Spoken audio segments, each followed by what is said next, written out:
for the past year, my radio show, We Are Not Alone, has been canceled because they won't let us into the studio because of COVID. However, first Thursday, it's gone to a new time, new day, first Thursday of each month at 10 a.m. It will be aired, and Sherilyn Carter will be our guest. She's been waiting for a year now. We did that show a year ago. It's been sitting in the can just waiting to be aired. So at any rate, that will be on everyone that's at this meeting, and others are on my show reminder list. So you'll be getting an email reminding you that it's on WHFR.FM on your computer, WHFR.FM.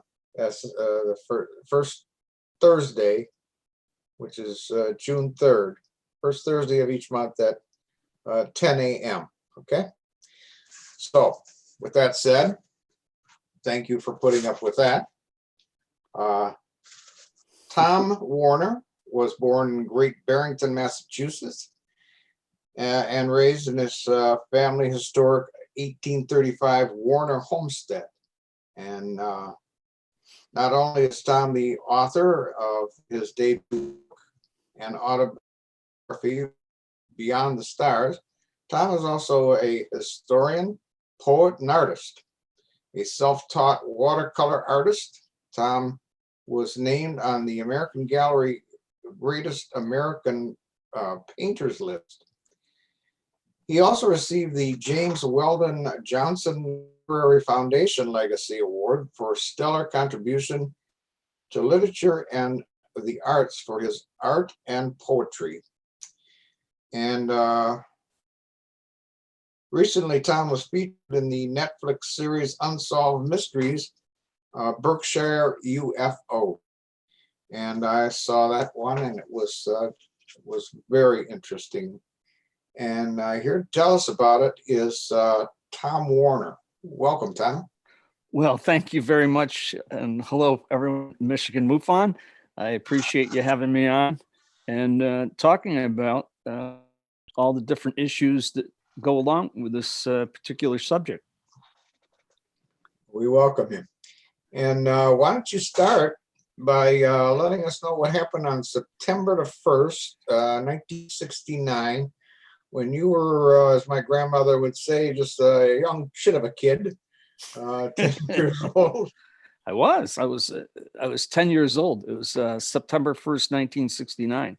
Mm-hmm. And I have to say that, some of these bizarre incidences, this wasn't the first incident and it was far from the last, but it was definitely the most known of different ones because of that it was on Unsolved Mysteries, and that was the reboot of Unsolved Mysteries, and the show went to #1 on Netflix, which really blew a lot of people's minds. Mm-hmm. Anyway, it was September 1st, 1969. It was Labor Day. It was a very, very unusually hot Labor Day that year. And we had finished up, we had gone swimming and all these things, and it was towards the end of the day. And I said to my mother, I said, can I go next door and color? Because the neighbors, the Shaws, live directly, I'm pointing like directly this way to the next door neighbor's house. I'm literally, I live in the same house that this event actually took place. And so I went over, and it was nothing unusual, it was just Labor Day, nothing. And I was coloring with my friend Debbie, who was my neighbor. And all of a sudden I got this really just a strange feeling that was coming over me. And I walked over to where there was a window to my left, and I looked out, and I had this mental telepathy that says, you have to go home now. And I was like, I just looked at Debbie. I said, Debbie, I have to go home now. And Debbie goes, why? Is your mother calling you? And I'm like, no, I don't know what it is. Maybe it was God calling me from the clouds. I don't know. And I was like, I was just absolutely, adrenaline was filling my body. And I ran out of the room. And from that one room, you went into that was the living room, and you went into the kitchen part of the house. And the grandmother was at the window doing dishes, and she had there was the sink, and then just off to her right was the window that you looked right out at our house. And her sister Jane was on the phone, and I said, I have to go home. And my expressions that I had on what I was showing, they had just fear over them, just looking at me. They didn't know what was wrong. And I bolted out of the house. And as soon as I hit that door and I was out, I had one thing in mind: to get home, sprint home as fast as I could. I just knew that there was, something just didn't feel right. Anyway, sorry about that. And as I was running across the driveway, all of a sudden I noticed all the sounds disappeared. In September in New England, the crickets are so loud. They literally can keep you up at night in September. I'm sure it's the same in Michigan when you get those late September, the crickets are loud. And all the sounds just completely disappeared. And I just had a feeling something was off to my left. And all of a sudden I felt like I was running, but I felt like I was like in slow motion. Everything went in the slow motion to the point where it was like tick, tick, tick, tick, tick. And my hands jerked back, and a UFO dropped right out of the sky. And a beam was on me. My hands were like back like that.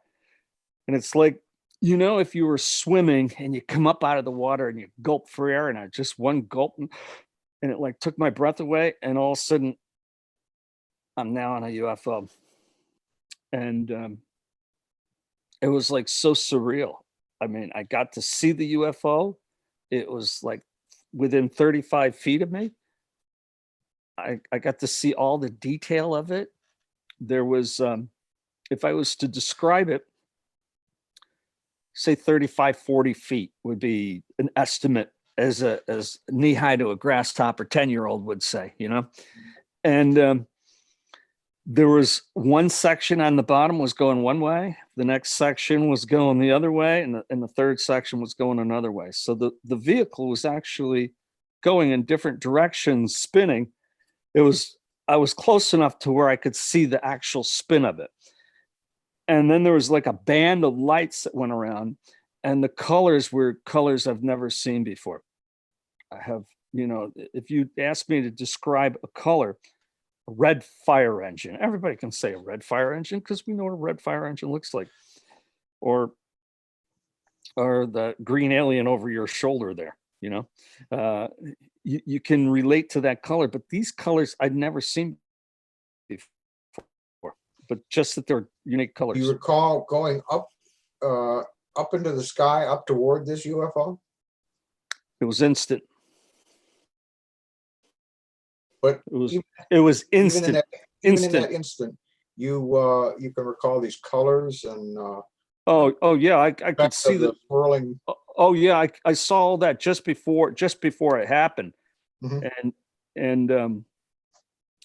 And then I was in this, I can still see it. There was a girl off to my right who, in the TV show, that was Melanie, who was she was recorded on and gave her testimony that she was on that ship. But she was in shock. I mean, the expression. What was most frightening to me wasn't the fact that I saw two aliens and a human alien hybrid, and saw what most frightened me was the other kids that were on there. Mm. The look of fear was like nothing I had ever really seen up at that point, because what were these? Only 10. You recall the aliens, though, right? You recall I did. In fact, my father had in our garage. I actually did a drawings of these aliens, and my father covered them all up. And last year, I had to rebuild my garage. So when I pulled it apart, I forgot that I drawings. I almost died seeing them. I mean, I had to sit down. And I would say the first one, there was looked a little like Yoda-like, except Star Wars hadn't happened yet. And the big ears, though? A little bit bigger ears. You'd swear to God that I could have had a copyright infringement against Star Wars. I mean, it was pretty, I was like, wow, that's amazing. And the other one was a female, long, scraggly, just drew long, scraggly hair, just very long, scraggly hair, but the same thing, bigger eyes. And that's A lot of people have said that they've seen children like that with a long, scraggly hair. yeah. They were hybrid. I mean, I have long hair, but I'm not a hybrid. Yeah, well, I just wanted you to know that. kind of wondering there. Yeah. But the long, scraggly hair, they're hybrids, human alien hybrids. Well, I talk That's about the guess. I talk about that in my book. That they're here. They're here. I've seen them. I was given a note, which I don't know how much you got into the book, but I finished it today. yeah, they're here. Good. They're here. Excellent. No, But, thank you, sir. The one that you saw aboard that craft, Right. could you say that one could walk among us or no? No, Past or human? not with you couldn't. No, unless it was Halloween. I mean, that was an obvious one. Yeah. But the other person that I saw on that ship, no different than you and I.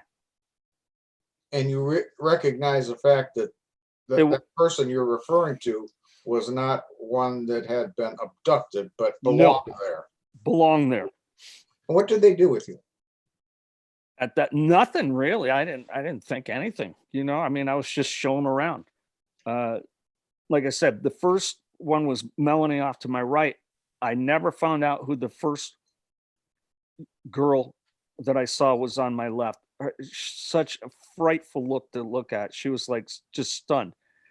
Now, then there was another girl, and I looked down, and the third girl, she ID'd me after watching Unsolved Mysteries and contacted me, and she saw my picture when I was 10 years old, and she goes, she was abducted the same night, and she ID'd me on that UFO, which I don't know how many people have been ID'd on a UFO, but I happen to have been twice. Yeah. So what would you say the purpose of that tour of the craft was?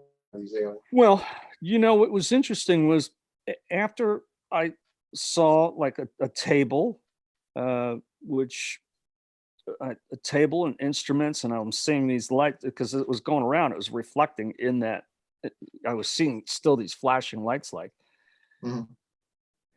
Then I was put back down. I witnessed disappearing in the beam, and I was eyewitness when the beam put me back down on the ground, and I was literally laid out flat. When the last foot, I was fully conscious, and I landed. So I landed, and I'm in the beam, and my brother's yelling, "Run, Tommy, run!" And I can't. It's holding me down, and it was the most perplexing thing to think. We used to play flashlight tag. You got you're it. But I was like, I can't believe this beam is holding, and it could communicate to me. It could talk to me. It said, "You're okay. Just lay still. We'll be done in a minute." And in a minute, the beam. We said, "We're done." They told me we're done. The beam went off. I rolled to my right. I stood up and just looked at this thing and took it all in. And it just had to rise slowly to clear the trees, and off it went. Was your brother on board that craft with you? Not that time. See, what the Unsolved Mysteries didn't say is that there's a lot of things that weren't in that particular program, which are coming out slowly, and that the craft actually went from where we are to where I was on vacation 2 weeks prior to that. And in fact, the Plattsburgh Air Force Base interviewed the kids that night that were saw the UFO and get descriptions and everything. Mhm. What it doesn't say was 2 weeks later, exactly. Uh, I was having a catch up. Don't ask me why I went outside because I was so frightened to go outside. My brother says, "Oh, come on, Tommy. There's the sun hasn't gone down yet. There's plenty of light. Come on, Tommy. Let's go. Let's have a catch." I said, "Okay."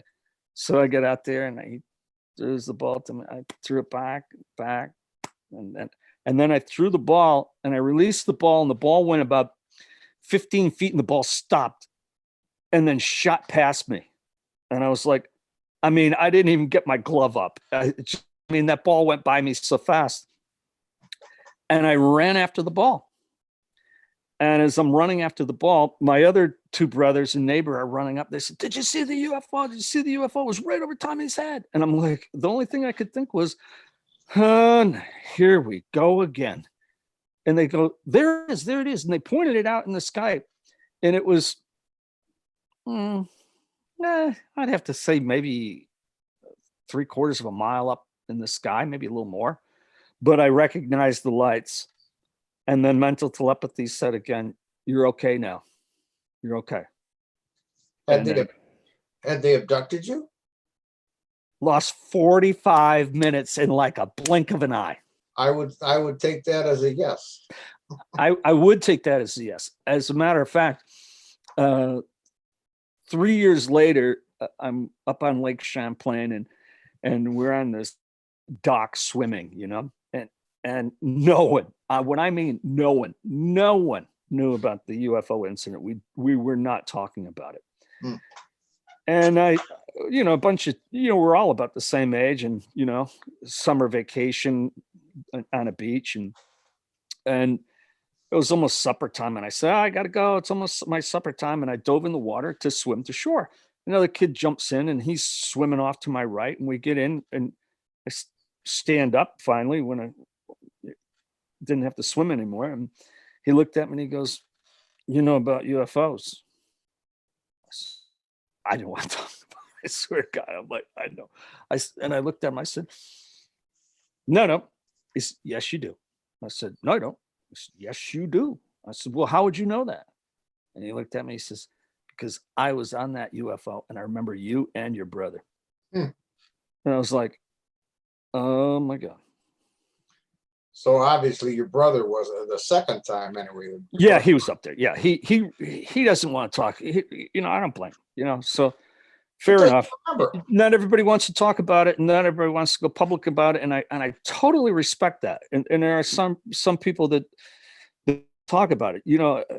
After I did Unsolved Mysteries, there were people who contacted me that never, literally never talked about their UFO experiences.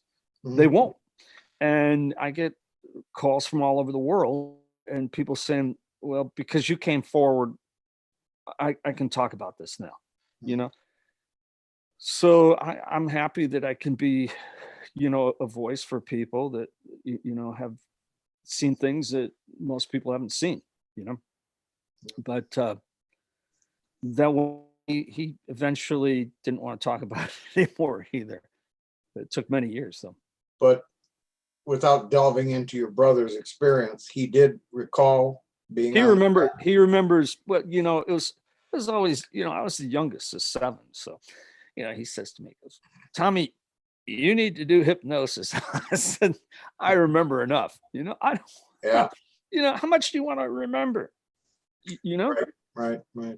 I mean, the fact that, I remembered Melanie. I remembered the other girl that was three down from me Right. on that wall. It was like a bendy kind of wall. And it's like they could not move. They're just there and they're like so frightened. And I remember looking at that girl. I remember looking right at that girl, looking at her and telling her, "You'll be okay." Did the inside of the craft appear to be larger than the 40 feet that you described it was from the outside? Well, it's very interesting. You ever see Doctor Who? They always, they project something small and it's bigger on the inside. Right. It was like, I know how long I was on it. I was on approximately The first time. The first time I was witness that I disappeared, and they're frantically, where'd he go? Where'd he go? Where'd he go? 7 minutes later, back down.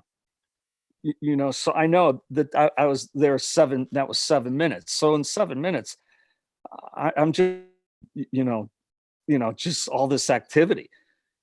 And like, why am I here? I was like, why am I here? It was like, It seems to be more of an introduction to you. oh, it was definitely an introduction, but this introduction, like you read my book. So this all started when I was as far back as I can remember. And it was, so are some of us chosen? I'm a humble person. I'm just a simple, I'm an artist, I'm a poet, a historian. Why me? I always said, why me? You'd say it started earlier than that. What started earlier than that? The mental telepathy. Okay. The mental telepathy. It's, to be able to, and communicating to me. And then of course, when I was 4 years old, there was an attempted abduction of me at 4 years old. So, which. Tell us about that. Well, I was. Not by aliens, but. Well, no, I think they're human alien hybrids for sure. Okay. I was, my parents, my father was working, my mother was off, and my grandfather was watching me. I was the only one home. And I said to my grandfather, can I go out and play in the sandbox? He said, yeah, sure. Okay, no problem. But back in the 19th, you didn't really worry about abduction or anything like that. Right. You just, my mother would kick us out of the house, get us out, go play. You know how it was, And I went by, and this car went by. It went by real slow. It was like, and they cut at me, and enough where I could see that there were three gals and three guys, and the three probably looked like, they look old to me, which meant they were in their 20s. Yeah. I'm 4 years, someone 20s, they're ancient. My sister was in high school. I thought she was old. So anyway, so they all just like stared. I mean, they look like Barbie dolls. It looked like really something very surreal. And they went by and they just really looked at me. And then I could see they drove down the hill, and we live up on a hill. So the road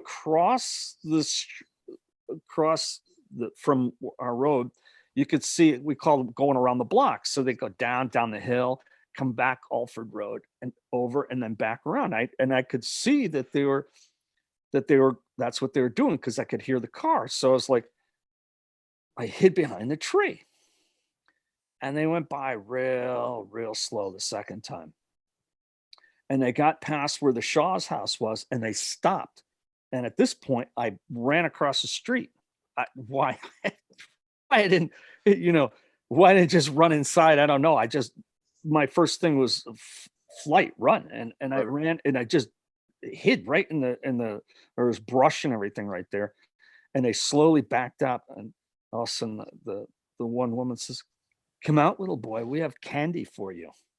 And I have that mental telepathy that says, call your grandfather, but don't use your voice. And that's what I did. And my grandfather, my grandpa was a sharpshooter for the New York National Guard. And I mean, this guy could, he'd look out, and I didn't know what to see. He'd look out and he'd see a gopher way out in our field in back of our house. And then 10 minutes later, the dog would come back and drop a gopher. I mean, this guy had he won medals in the National Guard for marksmanship, And so he came out and he announced, he said, driver, I'm a sharpshooter from the New York National Guard. If this car moves, you're dead. And he says, I want my grandson. And I said, I'm here, Grandpa. And he came out and he says, get back there, Tommy. And went up to the car. Now, I'd never seen any fear of my grandfather. I mean, this is a guy that was in the Spanish American War, World War I. I mean, this guy was like, nothing scared him. And he went up to that car and I mean, the look on his face was like, he looked really scared. And and he never did anything. He just said, walking back in, he says, "We're not going to tell anybody about this, Tommy. This is between you and me. We're not going to tell. This is our story. We're not going to, you don't even have to tell your mommy on this. We're not going to talk about it." Okay, Grandpa, that's it. But when he looked at those people, he looked scared. Something that really frightened him. And of course he was an adult. I was only 4 years old, but it left such an impression with me. Like, why did they want to take me? And they all, I was a towhead. I mean, I was like, as blonde as they were, I was blonder, and it was like, they were blonde. They were blonde. They were blonde. Yeah. All three women looked like they could have been triplets. I mean, they're identical. Now that you know more about the UFO phenomenon and different alien species, allegedly, would you say they may have been what we refer to as Nordics? Well, I didn't really,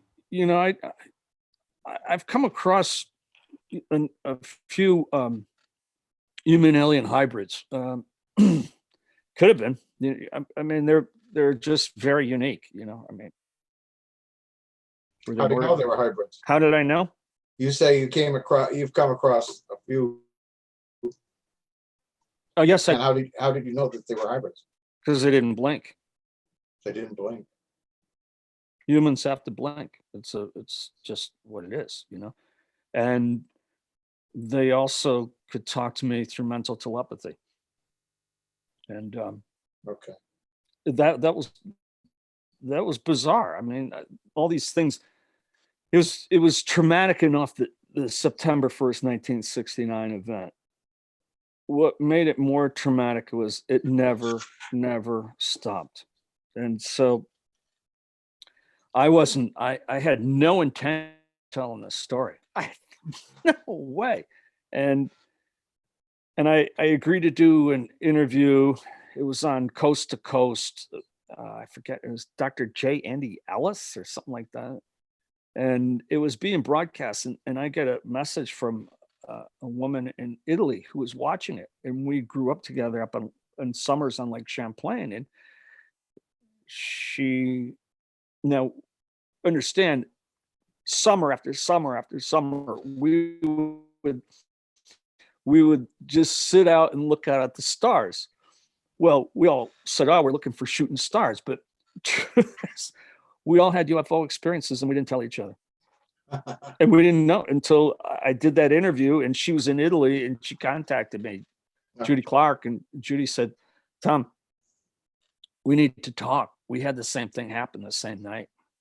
And I was like, "Oh my God," and I said, okay. So I did the interview, and then I was interviewed by New England Legends, and I was only on there for like one line. The guy says, "How close were you?" I said, "If I had a baseball, I could have pinged it." That's how close it was. I could have hit the ball.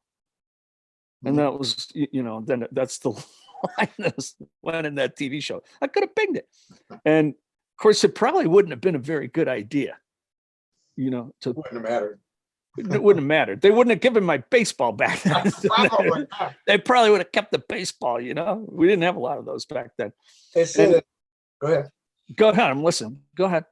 They say that if they shot at these things from ships, right? Shot at UFOs, and all of a sudden they find they're being shot at, and when they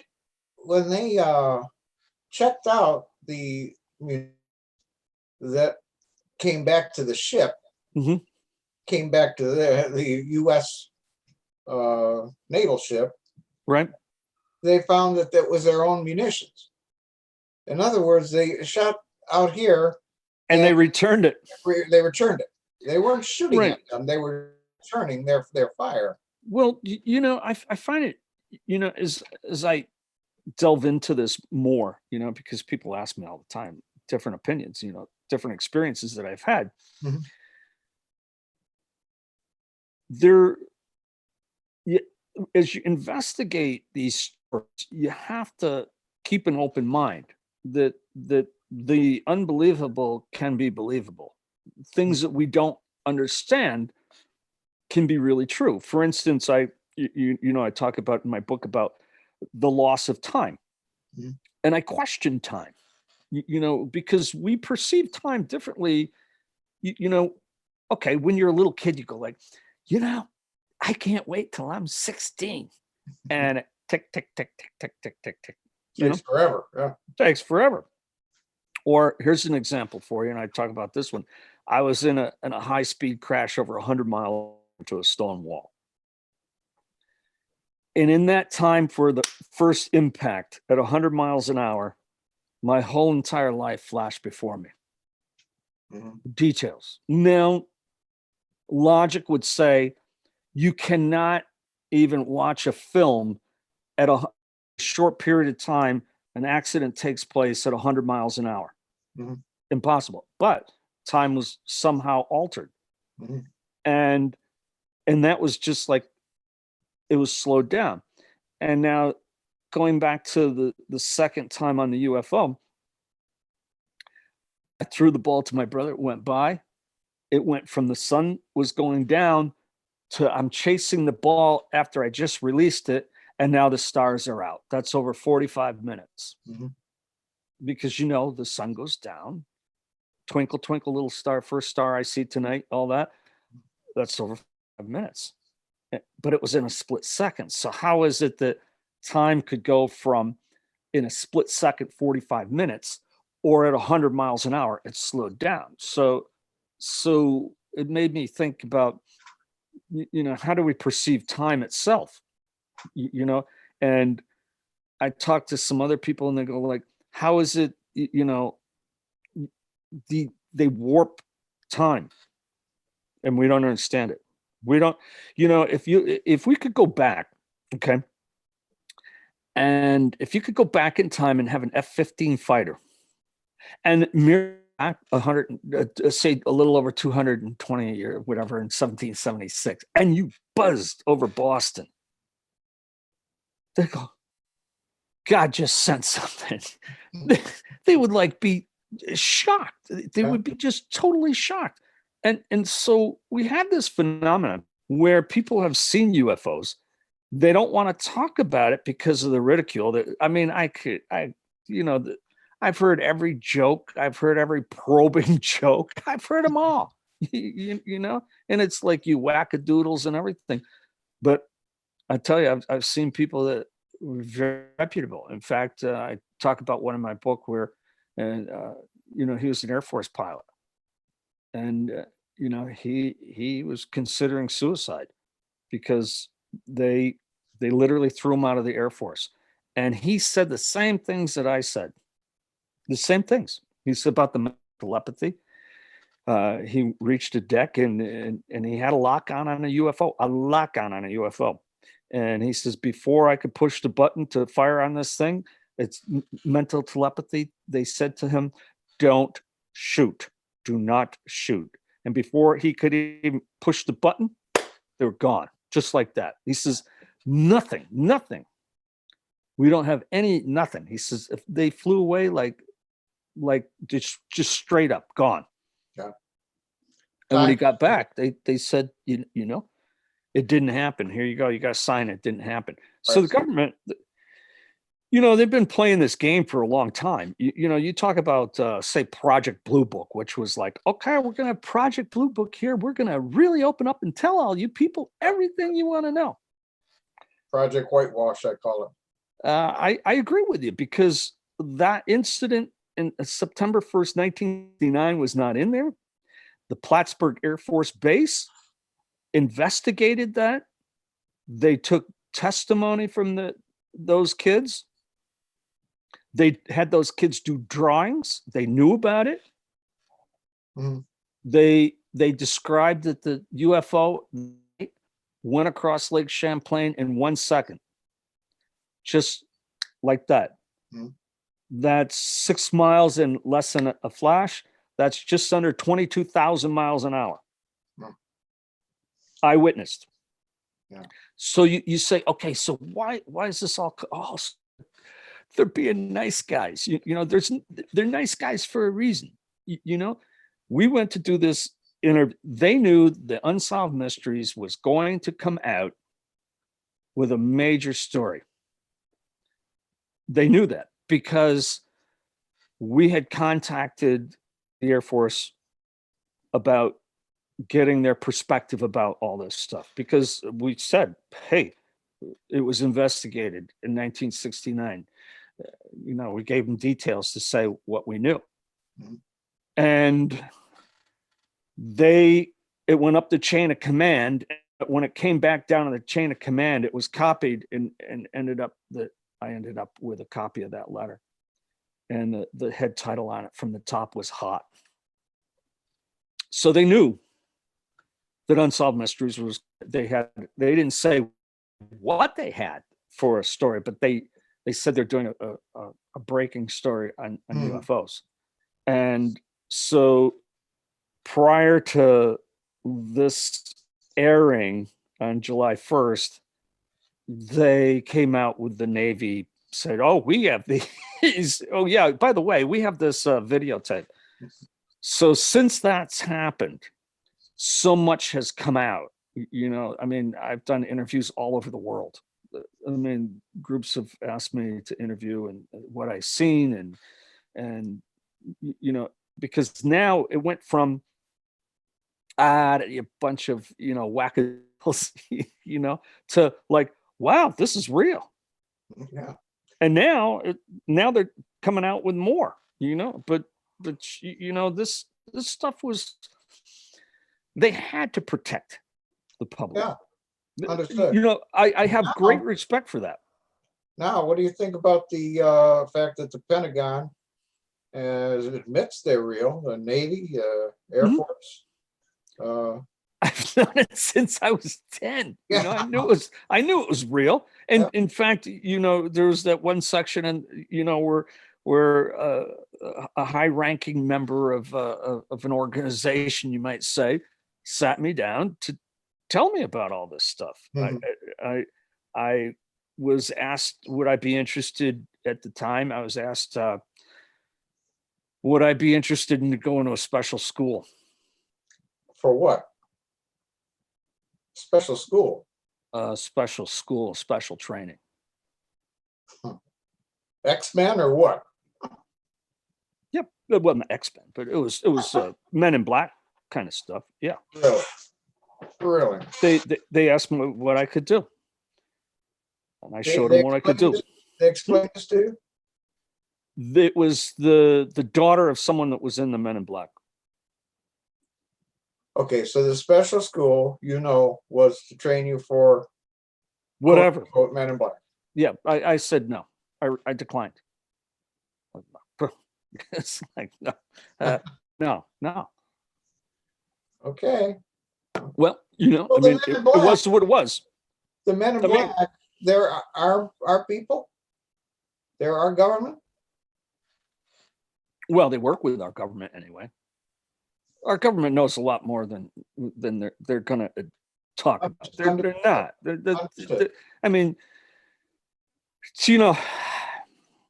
I was always one of these guys that saw things before they even happened. I knew about all this stuff, and these project Men in Black and the project that came out of Montreal and some of the things that they did, and it all comes under different jurisdictions. And I want to tell to the government, listen, I think you're doing a great job. Look, they know where I am. So from what you know about this quote unquote special school, etc. I never got into it. I didn't want to know anymore. I just declined. We'll say, in your opinion, are they human? Well, alien, you got to hybrids? you got to remember this. Okay, so you got to go all the way back to World War II. So after World War II, the Germans thought we had special weapons, and the Americans thought that the Germans had special weapons, and they called them Foo Fighters. And so after the war, it was this rush to get whoever had the intelligence. They wanted to know intelligence, and so there was a push to find different capabilities that certain humans had, and one of the top ones was mental telepathy. Yeah. And it's just something that I had. It's was I born with it? Probably. Just Yeah. I think we all have that ability. Some people, that sense is sharper in others. Right. I tried. Honestly, I tried to avoid all this. I didn't want anything to do with it. Nothing. I just walked away from it. Mhm. And then the pace started picking up, and this mental telepathy was saying, no, you're going to have a role to play. Yeah. And I'm like, no.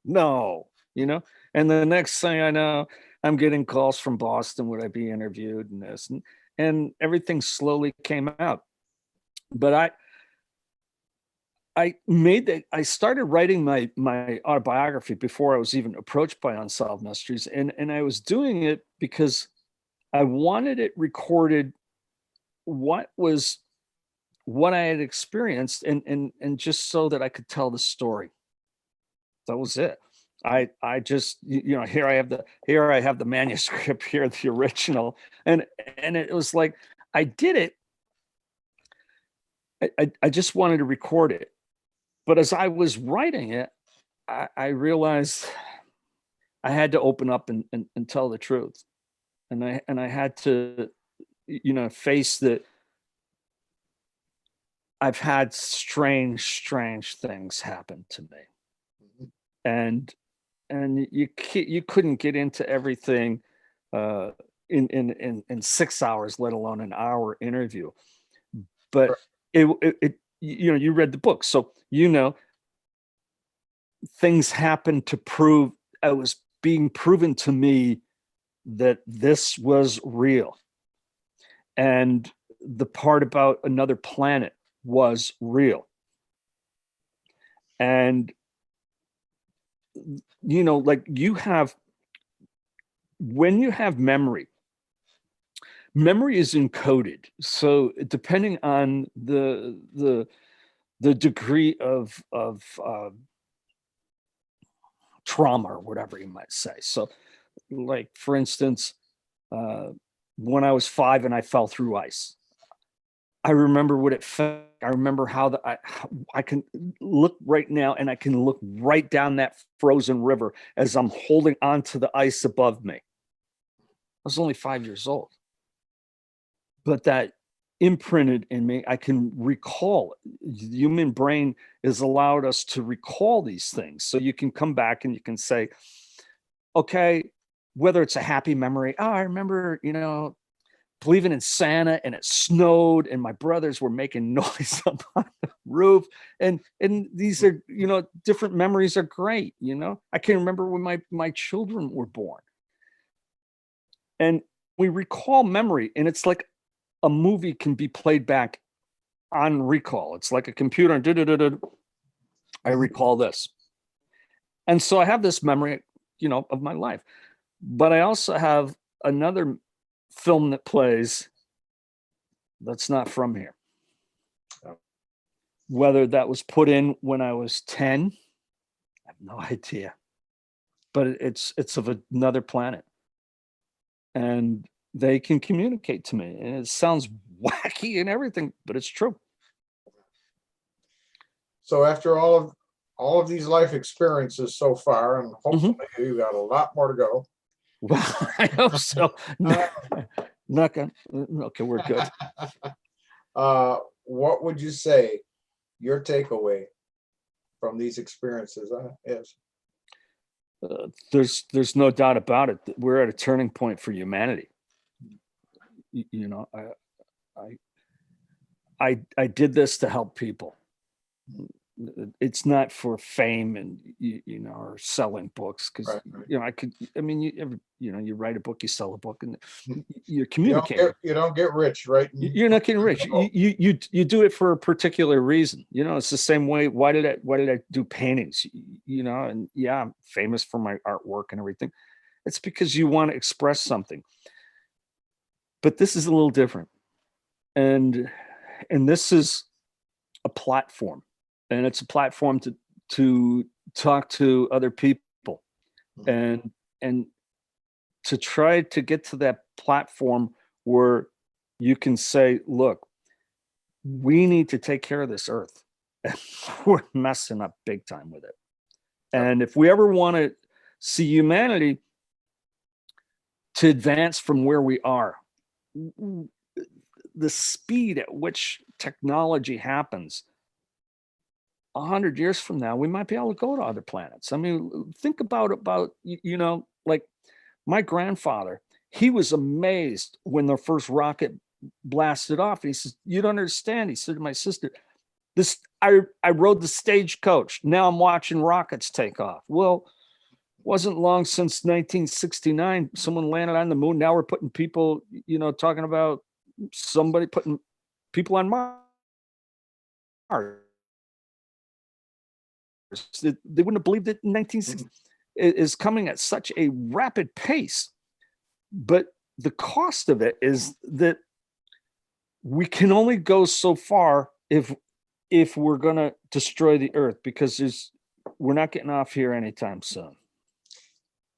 Do you feel that ET has instilled this in your mind as to taking care of the earth? 100%. Our 100%. I mean, everything that was shown to me, you know, examples of, you know, things I would see, events before they happened. And what's the purpose of that? Is to get me to pay attention. And wow, I had a number of them, as you know, and it's just so that I paid attention, and then I'm on another platform. You know, whether it continues, I don't know. I mean, I've had people say, you know, we want to do a movie on your life, and to get into all those details, to say, what is it about life from other planets that's so unique? Because it touches on the human brain in ways that is never discussed. It's never discussed, and it touches on spirituality of a human being, the soul of the human being, the communication of a human being to other, from beings to beings, from planet to planet. It touches on all that stuff, but to get there, we have to take care of what we have right now. Yeah. And you know, this idiotic stupidity of humans, of wars, is so stupid, because most of it's over. It's either over my dog's bigger than your dog, my weapon's bigger than your weapon, or it's over, well, my religion's right and your religion's wrong. Right. But all religions are spirituality, and they're just trying to find out what they feel in their hearts, right or wrong. You know, and then it's politicized. Religion's politicized, politics is politicized, and nature doesn't care. No. And the truth is, you know, there are aliens walking among us, and they have come up to me personally. Just have to watch to see if they blink, right? You know, I'll tell you your people story real quick about that. So the first person I went up to, it was the Silvio Conti Research Center, and Silvio Conti was a congressman here in Massachusetts. And the place was going to close, but I wanted to go up and do a little bit of research before it closed, because great place. And I walk in the place and I look at Silvio Conti's desk, and I'm looking at it, and an alarm goes off. I'm like, damn, I didn't touch anything. And And a guy comes down. I'm like, oh, I didn't touch it. You know, I mean, because it's a federal crime. Taking a pencil from a congressperson. You know, I mean, you can't touch any of that stuff. You know, it's roped off everything. And I said, I didn't touch anything. He goes, well, the alarm went off. I said, fair enough. I said, but I didn't touch anything. So he goes, okay, come on in. And so we went in the center, and he says, there's just one guy over in the corner over there. And it's the three of us in this building. That's it. And as I'm typing, all of a sudden, I get this feeling. All of a sudden, the guy walks up to me. He goes,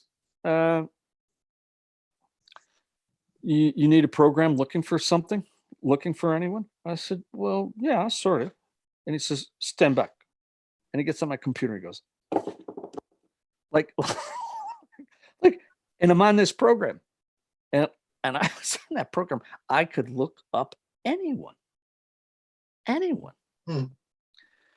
And so I'm like, well, I don't want to take advantage of this too much. You know, I was a little freaky that he could get on like that. But what I couldn't understand was, how did he type so fast? I mean, it was like nothing I've ever seen. And then he walked up to me, and then he asked me, he asked me about a certain subject about, it was on the Masons, and it was on Knights Templar, and just weird questions and stuff. And he was asking about a painting that I inherited. And the painting that I inherited, it was an allegorical painting. And in that painting, which was from 1903, or I think it was 1903. And in the painting, in a section of this one apple, the artist had put in a sketch of himself. And then when you blew up the picture, there was another image of something else. And the third image was an alien. Hmm. And I'm like, whoa. And he wanted to know where the painting was it safe? All those things, you know? So before I left, I was getting spooked out, and the director, whoever ran the place, came up to me. He says, did you see where that guy went? I said, no. He says, well, he didn't go by me. He says, stay right here. If he comes by you, let me know. Well, fair enough. So he comes back. He goes, he's gone. I'm like, what do you mean he's gone? He vanished. I'm like, well, you know, I was spooked up because the guy didn't blink. And I thought, wow. I said, well, you're on your own. I said, I'm out of here. I'm out of here. You know, if I see a ghost, boom, I'm out of here. So I left. And then I got home, and there was a note in my bag. So I called the guy up. I said, did you leave a note in my bag? He says, no. He says, that guy must have left a note. And I'm like, I didn't know what it meant. And I never found out what it meant. But one person did confirm that they had heard that, and they were in special forces, and they were guarding a top location with shoot to kill orders, and they saw a human. It was an alien, great alien that they were protecting. Are you talking about the In God We Trust? And GUG. And he wrote down what the son saying to the other. And what did that mean? I think it's Egyptian. I don't know. I never found out, but he just wrote on back. He did a drawing of what he saw, and he sent me that note, which is in that book. All right.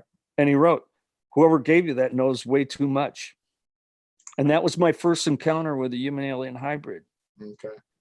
And the second time, I was in a grocery store, local grocery store. Got my list for my wife, gonna push that cart fast. And I see this woman, and it's like she looked familiar. Couldn't, you know, I'm like, I'm terrible with faces anyway, you know. And I go in the next aisle, and there she is again. I'm thinking, like, this is bizarre, you know. And then I turn around, I see her in the next aisle. I think, is she following me? This is really strange. but I just have a short list, and I'm trying to go fast because my wife's going to get out of her work, Mhm. and then I finished up my shopping and I went to get in line, and she cut in front of me. She didn't have anything, and she takes a candy bar and she pays with a 20. And she looks right at me, and she's not blinking. She just like this tear right through me. And she goes, I know. She goes, you're the artist. I said, I honestly, when she said you're the artist, I was like, wow, she recognized I'm an artist, And I handed her my card. And she goes, I don't need your card. I know where you live. I know who you are. She goes, I was here to protect you. You're safe now. And she walked away. And I'm like, what the hell is that about? Right. So I left, tried to find her. I got out of there as fast as I could, didn't see her out in the parking lot. Had to go pick up my wife. And I went to pick up my wife, and she goes, how'd you get that burn in your jacket? There was a hole right in my jacket, burned right through. I never felt it. Is it on your skin? No, it burned right through the jacket. Didn't set the next thing, but it burned right through it. Wow. Of course, I took a picture of that. I mean, it's like, Yeah. She never blinked. But well, I appreciate you sharing this with us. And Bill, if you want, we can turn it over for questions to sure, anyone wants to the talk? group. I've got a question. Yeah. Hey Tom, do you think you're Yeah. part of a hybrid? Uh, I don't know. yeah. No, I mean it's interesting. It was interesting. I did the first DNA that they had. It was I think it was National Geographic. I think it was the first one. So humans always have between 1.7 and 3.4% Denisovan or Neanderthal, right? So I didn't get my results back. So I ended up calling them up, and they said, we have to retest your DNA. I said, why? She goes, well, we just have to retest it. It's not showing anything of Denisovan or the other one. None. I'm like,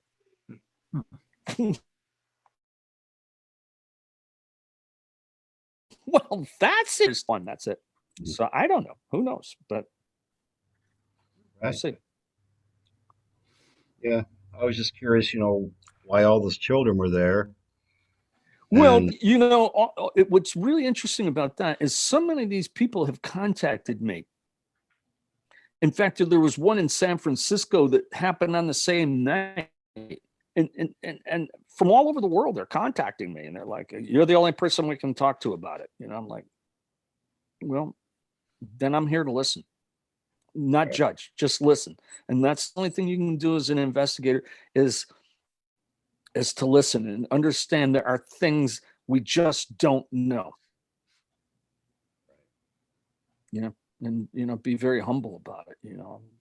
Just these are just people that have had bizarre experiences, and they're traumatized. There's so much trauma to it. I mean, some of these people, it says they didn't have peace until after they talked to me, and I'm like, well, I've had every trauma known to a human being. It's like, it's not fun.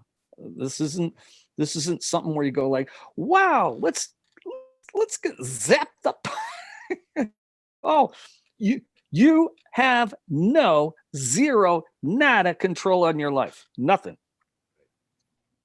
And if you think that's fun, all of a sudden you're told, look, you're gonna come close to death, and you're gonna understand death. And had all that stuff happen, and it's traumatic. But if I can help, that's all that really matters. That's my own purpose in life, and that's why I think I was put on this earth, is to help people. That's it.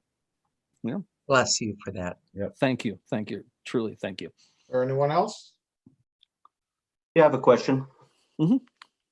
Yeah, Tom, you had mentioned, well, I'll go back a little bit. It sounds like there's two different types of abductees here, because you get the ones like, Calvin Parker, Betty Barney Hill, or Travis Walton, whatever, and it's more of a random thing during like the wrong place at the right time, or right place at the wrong time, however you want to say it. But yours and those like you, it sounds like you are chosen or selected, obviously, from a young age. So there's obviously something different going on there with that.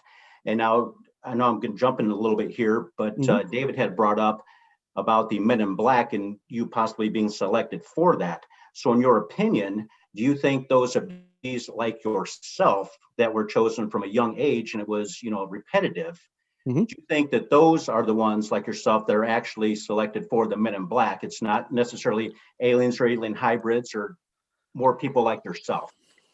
Well, I think the whole thing about the Men in Black is that's a deep, deep, dark secret of our government. What they know, they hold those, and they hold them tight to the vest to protect the overall population.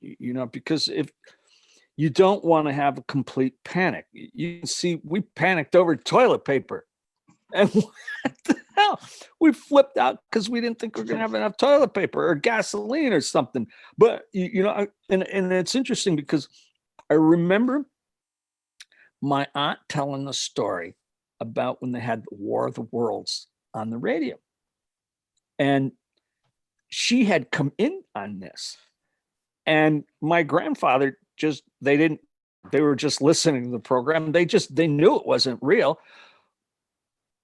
And they didn't tell my aunt, and she was mad as hornets because there was such panic. And you can see the panic now because people are like, oh my God, there's UFOs out there. The government is saying it's real. What are we going to do? What are we going to do? You know what you can do? Not a damn thing. Not a damn thing. When you're vulnerable and you can finally admit that you have no control over this. Your government has no control over this. Not the Russians, not the Chinese. No one has control of this. No one. And that makes us feel vulnerable. And sometimes being vulnerable, you can be pretty humble, But I don't know what's your opinion. I think the Pentagon coming forward and saying, yeah, this is real and probably extraterrestrial in origin is kind of introduced this to the public. Introducing it to point where we say, yeah, we knew this all along. Now, what else you got for me, Well, do you remember, in my book, I talk about the one mafioso, and he sat me down and he says, I fear no congressman, I fear no senator, I fear no president, but there's part of the government that scares the hell out of me. And he knew about my UFO just because the judge knew about him. And so he turned around and he says, and you should too. And that was just like, oh boy, here we go. And it was just my introduction to the whole subject matter, just, so I don't fear that there are capabilities of other existence, whether they're humans from another planet. You could call them humans, you could whatever, humanoid, they're more advanced. So it's like being a freshman in high school and you have a senior there, and the senior knows all the parts of a sports program, and you're like, oh well, they've been around longer. Well, this is like a lot longer, and they have technology that just we don't have. Right. But we're flying Wright brothers planes, and they're flying F-15s. Is there anyone else that wants to ask Tom a question? Tony. Yeah. Hi, Tom. Thank you Hi, for Tony. sharing. Duly appreciated coming forward with this. I agree. I believe there's a slow indoctrination process going. I think it's been going on through several generations as far as getting information out there. I do have a question though. The 6 people you saw in the car when you were young, and I think, and I cut out, I had to for a couple of seconds, the lady you saw in the supermarket. Any correlation there between those 2 groups and perhaps might there be? And also their relation to the ETs. Any thoughts on your behalf with that? It's all connected. I mean, I've had two other incidences after that, and the last one was actually there's a couple things that happened. I'll tell you real quick about them after that. I was in a store, I would say, within probably in the last month, and I see this woman. I'm like, is this another one? I'm like, but I wasn't overly paying attention. But whatever aisle went in, she was, and all of a sudden I could have that mental telepathy. Right. And I wasn't paying attention, and I knew she was off to my right, and I was looking at something off to my left, and she literally bumped into me and then spoke to me through mental telepathy. And she goes, just want you to know I'm here. I'm like, okay. What do you think that meant? What did it mean? You knew she was there. Well, she's just let me know, okay, this is real. Okay. Because we don't know what's going to happen next. Right. But other than that, I know that this is all real, and you do these things, and it's like. Do you think that they think you're doubting this at times? Well, my name is Thomas. Doubting Tom. No, well, you question it. Here. You're going to question it. I mean, you look outside and you see a UFO 35 feet above your head. It's like seeing a 57 Chevy parked up in the air, and you're like, there's a 57 Chevy parked up in the sky here. Right. It's just, it doesn't make sense. It defies everything. But so you're saying it's because it defies everything you understand consciously, they're still letting you know, even though you know subconsciously they want. I consciously know it's real, and it's all the truth and everything. It's how do I go and present this in a way where, one, it doesn't scare the hell out of everybody, or they say you're freaking nuts. I mean, how do you do that? I mean, I could tell. I open up like, and I'm not trying to push my book. I could care less whether they buy it or not. But all these events that took place over time and things that were physically given to me, they have to have reasons. So you begin to question why. Why was I chosen? And you begin to think, why would I have like mental telepathy? I didn't know it. It just happens. I mean, I couldn't, it's not like I could teach a course in mental telepathy.